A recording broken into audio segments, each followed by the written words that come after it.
Hello and welcome. Namaste from New Delhi. You're watching DD India Live. I'm Gautam Roy.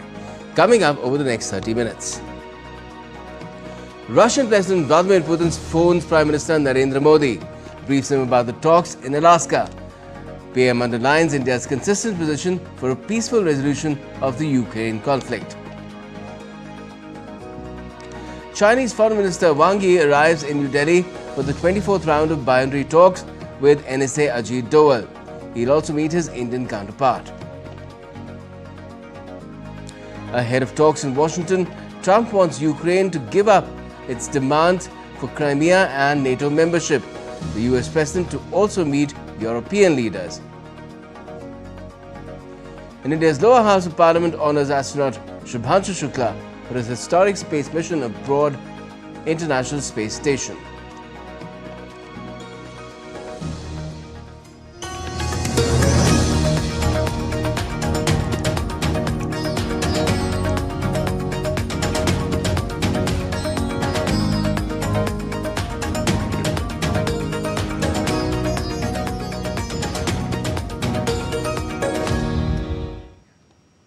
Well, first up, Prime Minister Narendra Modi has received a telephone call today from Russian President Vladimir Putin. President Putin has shared his assessment of his meeting with US President Donald Trump in Alaska last week with the PM. While thanking President Putin, Prime Minister Modi underlined India's consistent position for a peaceful resolution of the conflict through diplomacy and dialogue. The PM reiterated that India supports all efforts in this regard. The two leaders also touched upon a number of issues of bilateral cooperation with a view to further strengthen the special and privileged strategic partnership between India and Russia and agreed to remain in close touch. Let me now bring in my colleague Mark Lynn joining us from the newsroom on this development. Well, Mark, Putin had also briefed Prime Minister Modi before he went to Alaska to hold a summit with Trump. Now, how significant is this post-Alaska phone call considering the secondary tariffs imposed by the US President on India? Indeed, Gautam, and yes, President Putin had spoken to Prime Minister Narendra Modi on August the 8th, if we recall, and that conversation focused largely on improving the special and strategic partnership between India and Russia. It came in the context of India purchasing Russian oil. And that would have also figured in this conversation because as we see in the readout, it says that in view of they are going to further strengthen the special and privileged strategic partnership between India and Russia. Some more context to the conversation is that the National Security Advisor Ajit Doval had also visited Moscow earlier in the month. And after the phone call on the 8th of August, Prime Minister Narendra Modi had also spoken to President Zelensky on the 11th of August, if we recall, and reiterated India's position there too for peaceful resolution of the conflict through dialogue and diplomacy. If we look at the possibility of the meeting, of course, the Prime Minister has also invited President Putin to visit India for the 23rd annual summit that they're going to have, and this is the first summit that's taking place after 2022, so it is important in that context. But the two leaders are expected also to meet on the sidelines of the Shanghai Cooperation Organization summit that's taking place at the end of this month in Tianjin in China. So these are the kind of meetings that are taking place around this, all the events that are taking place in the world, and of course one must understand the importance of India and Russia continuing to build on the special and strategic partnership that the two countries hold, especially in the context of a large amount of purchases of petroleum and natural gas and oil from Russia, as well as a strong partnership in terms of the military field. Certainly. And how does this tie in, Mark, with the fact that we also have China's highest-ranking diplomat in Delhi, well, today and tomorrow as well? Absolutely. In fact, the director of the Chinese Foreign Affairs Committee, who's also the foreign minister of China, Wang Yi, is in India. And of course, he'll be meeting his counterparts, both Ajit Doval and the foreign minister the External Affairs Minister S. Jaishankar today. He'll be calling on the Prime Minister tomorrow.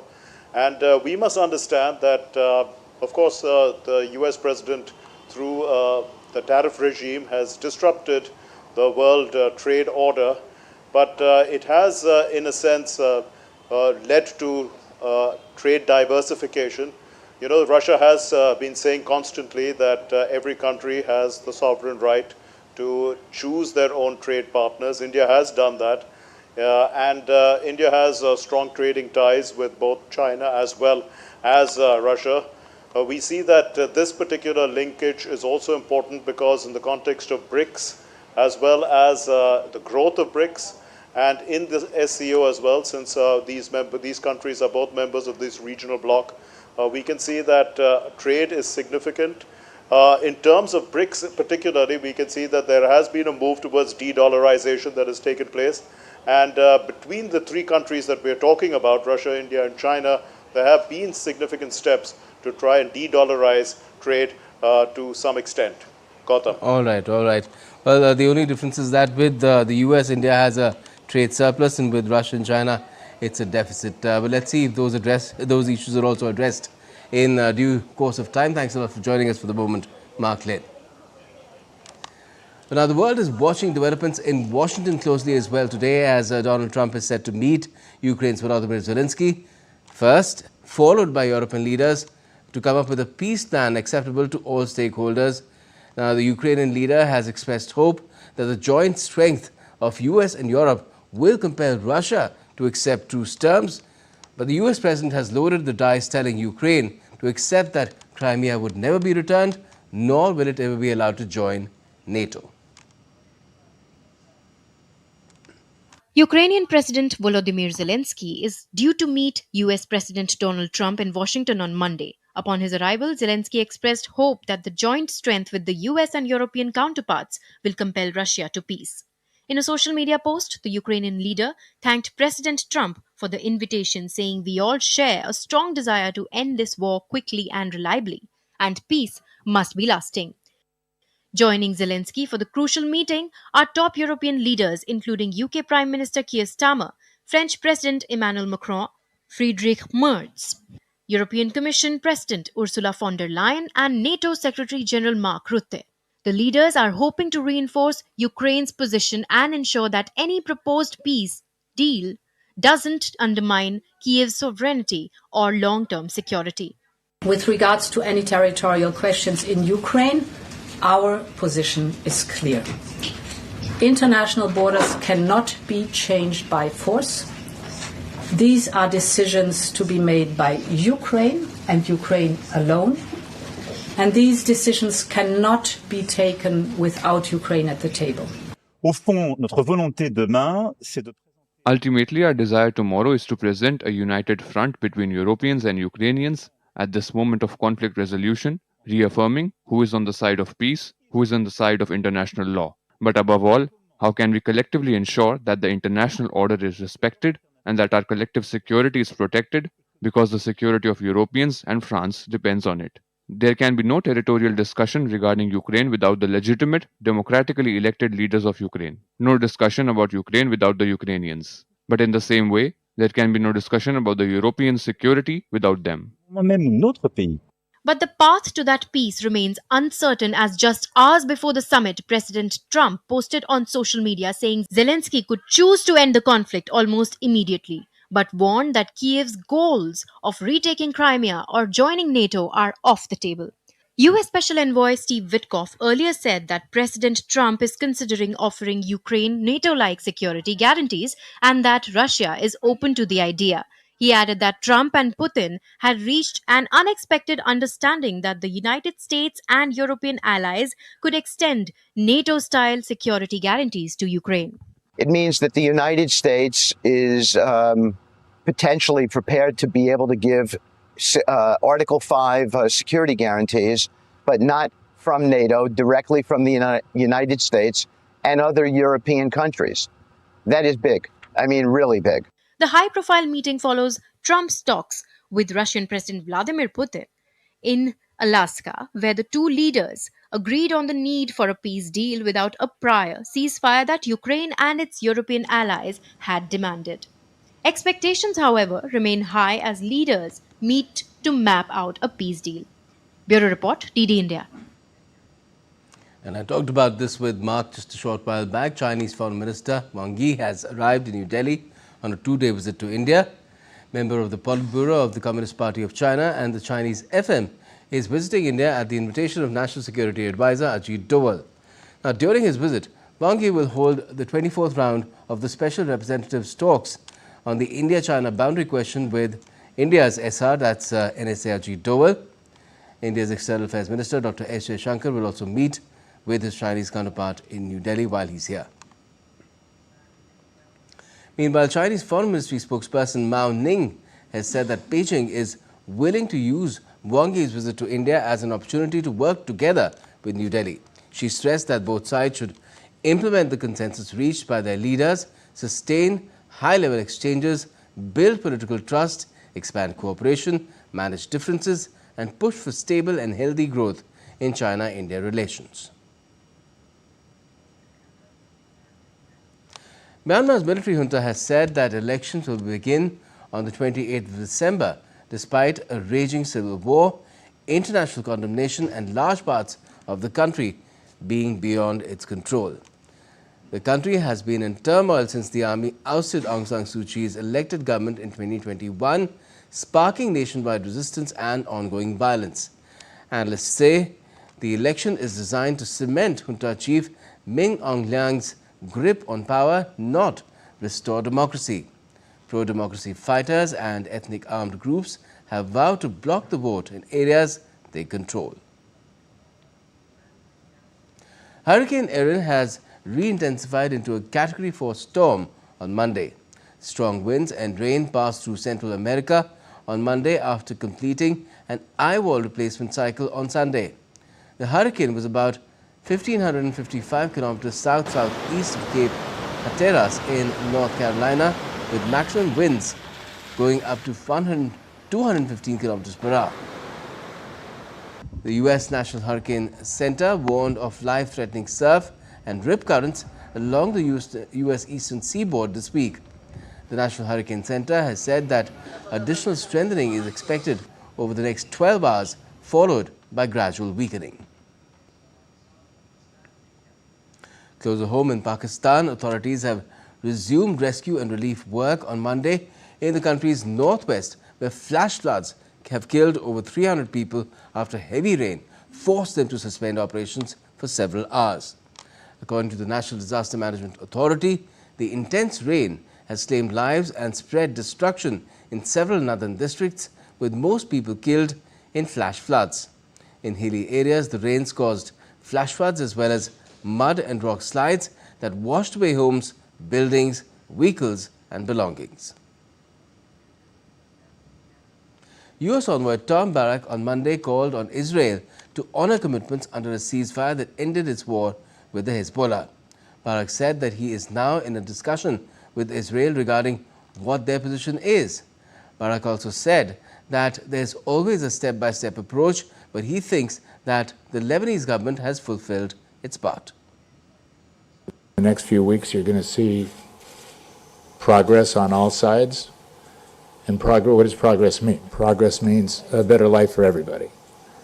It means a better life for the people, a better life for our neighbors, and at least the beginning of a roadway to a different kind of dialogue with all of our neighbors. The dealing with Hezbollah, as we've always said, is a Lebanese process. And still to come in this edition of DD India Live. A special workshop is organized on the shaping the future of biomanufacturing with AI-powered innovation. India's first removable solar panel system installed between railway tracks.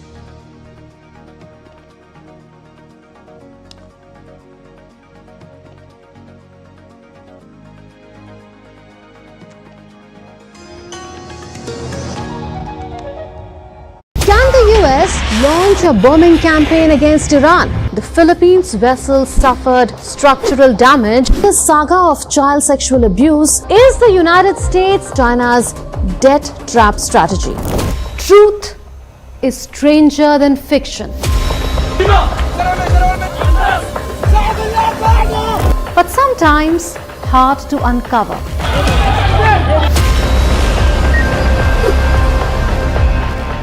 Trust us to tell the truth, unadulterated and pure, of every story that matters to you.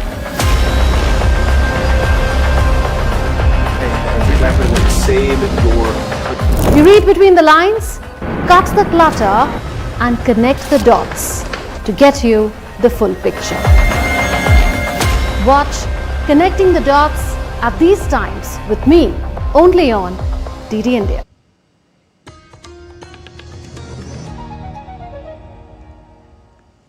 Welcome back. You're watching DD India Live. I am Gautam Roy. Now, the monsoon session of the Indian Parliament resumed today after the Independence Day recess. While both houses witnessed disruptions, the spotlight in the Lok Sabha shifted to India's giant leap in space, the historic journey of astronaut Shubhanshu Shukla to the International Space Station.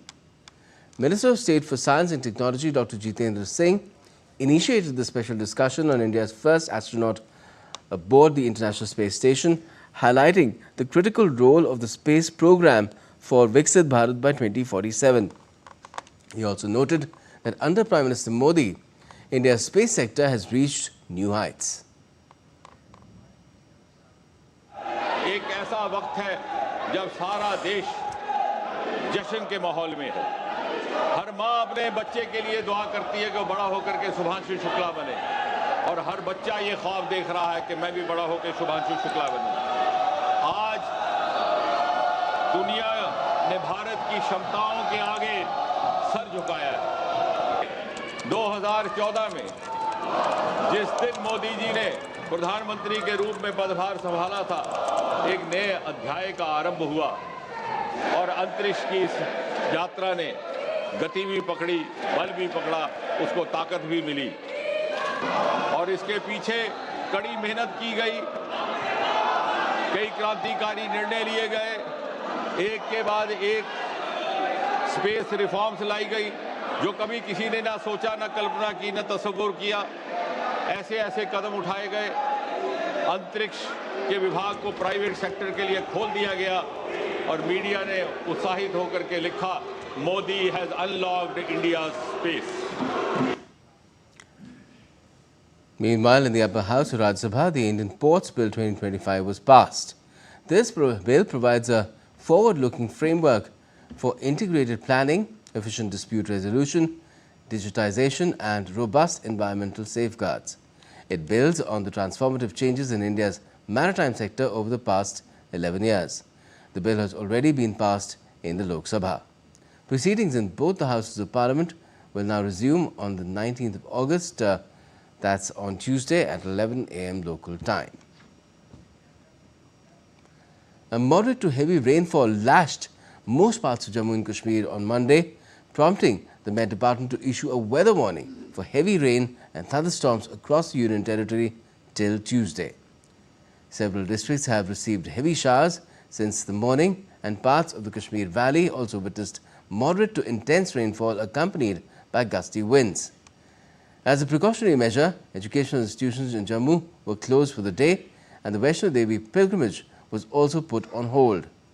The Srinagar-Jammu National Highway has also been shut for traffic following heavy rains that triggered landslides, halting vehicular movement until the road is cleared. The Department of Biotechnology organized a special workshop on shaping the future of biomanufacturing with AI-powered innovation. The Bio-AI workshop harnessed the transformative potential of artificial intelligence in advancing biological research and industrial applications.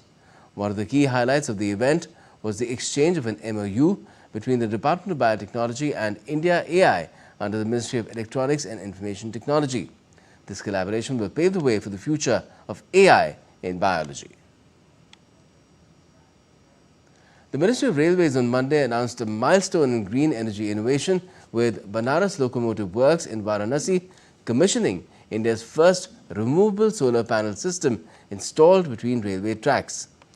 In a post on X, the ministry said, and I quote, Indian Railways marks a historic first.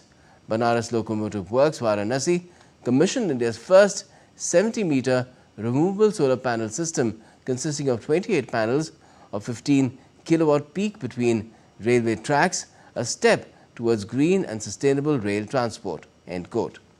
The project directly supports Indian Railways' ambitious target of achieving net zero carbon emissions by 2030.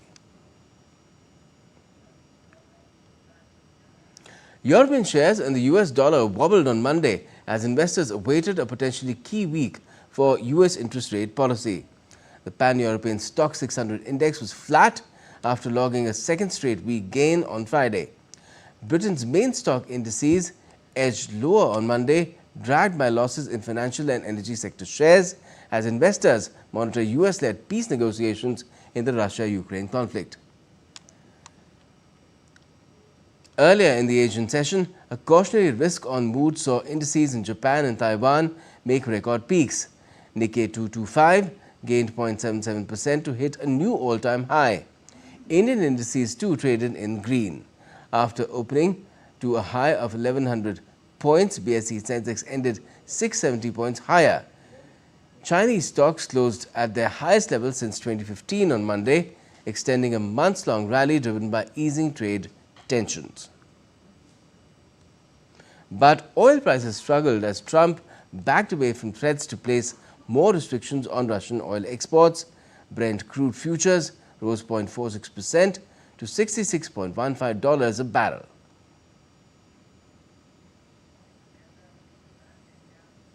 Prasar Bharati, India's public broadcasting service, in collaboration with CricViz, has launched the Great Indian Cricket Show at a special premiere event in Delhi on Monday. The event was graced by Prasar Bharati chairperson Navneet Kumar Sehgal and CEO Gaurav Dwivedi. CricViz managing director Michael Kibido also attended the program along with former Indian cricketers Madan Lal, Chetan Sharma, Murli Karthik and Akash Chopra as guests of honor. The show will be aired on DD Sports every Saturday and Sunday at 8 p.m. It will also be telecast on All India Radio, Waves OTT app and Prasar Bharati digital platforms in the coming weeks. A special screening of selected excerpts from the upcoming show was the highlight of the event. Prasar Bharati chairperson Navneet Kumar Sehgal underlined the importance of celebrating India's cricketing heritage. Meanwhile, CEO of Prasar Bharati Gaurav Dwivedi spoke about the growing role of technology, data and storytelling in sports broadcasting.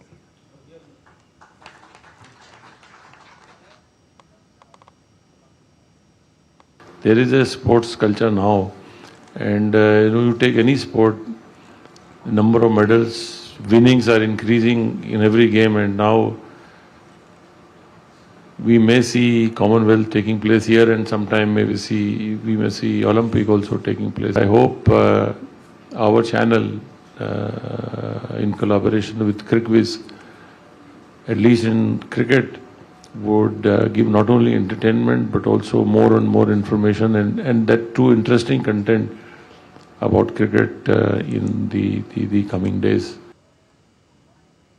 This program here, Great Indian Cricket Show, is being launched, and I'm sure this will bring audiences the pleasure and joy of not only the game itself, but also the records that seem to be getting broken with unfailing regularity these days. This program will not only bring the love for the sport, but also provide a lot of information to the people who are interested in the trivia about the game. And in more sporting updates, the stage is set for Cincinnati. World number 1 Yannick Sinner and Spanish sensation Carlos Alcaraz face off yet again in a final. Alcaraz and Sinner are ready to write another thrilling chapter in their careers. From Wimbledon to Cincinnati, their rivalry is rewriting the script of modern tennis. Let's take a look at what's in store for Cincinnati Open 2025 final.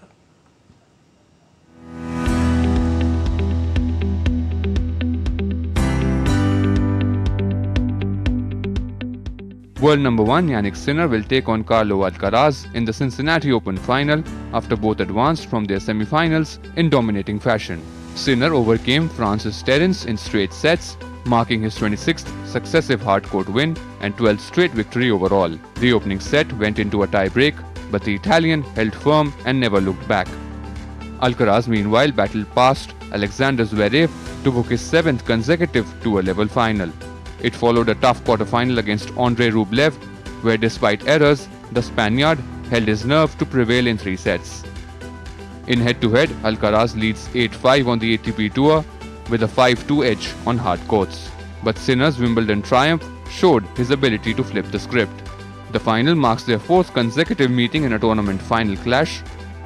Sinner won their most recent encounter at Wimbledon, beating Alcaraz in 4 sets to capture his first grass court slam. Their rivalry has quickly become the centerpiece of men's tennis. This season alone, Sinner and Alcaraz have faced off in finals on 3 different surfaces, joining iconic rivalries like Nadal-Djokovic and Federer-Nadal in history. Another final, another battle for supremacy. The question remains, who takes Cincinnati? Sports Desk, DD India. That's all we have for the moment in this edition of DD India Live, but do let us know your thoughts on the news of the day. And for those on the go, you can get all the latest news and updates from India and across the world on DD India's mobile app. It's available on both Android and iOS. Just scan the QR code, download the app. And we'll be back with more news as it breaks here on DD India. I'm Gautam Roy, and from all of us here in Delhi, thanks for watching DD India Live.